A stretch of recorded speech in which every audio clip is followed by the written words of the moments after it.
रुको, इस मूवी की एक्सप्लेनेशन शुरू करने से पहले एक बात याद रखना। अगर तुम अकेले हो तो ये मूवी बिल्कुल मत देखना, क्योंकि ये कहानी तुम्हारे होश उड़ा देगी।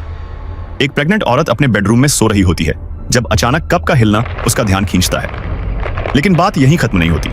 पूरी बिल्डिंग तेजी से हिलने लगती है। यह साफ तौर पर भूकंप का संकेत था।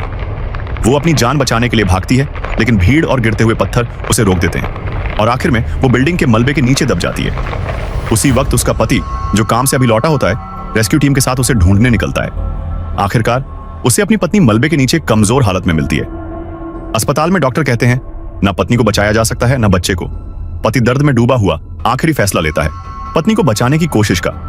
लेकिन सर्जरी शुरू होते ही पत्नी दम तोड़ देती है और फिर एक चौंकाने वाला पल, बच्चा जिंदा निकल आता है। 12 साल बाद पति अपनी बेटी एंजेला के साथ एक नए शहर में बस चुका होता है। एक दिन एंजेला अपनी दोस्त के साथ स्कूल के बाद जंगल में जाती है और गायब हो जाती है।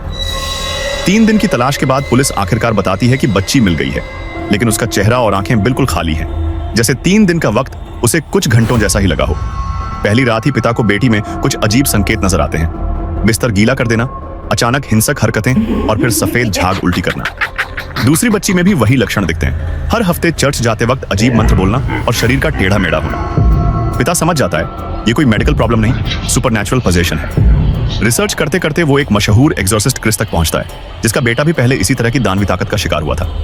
क्रिस मदद करने के लिए तैयार हो जाता है, लेकिन जैसे ही दोनों पॉजेस्ड लड़कियां आमने सामने आती हैं, डेमन अचानक क्रिस का नाम पुकारता है। सच सामने आता है, ये वही डेमन है जो पहले क्रिस की बेटी में था।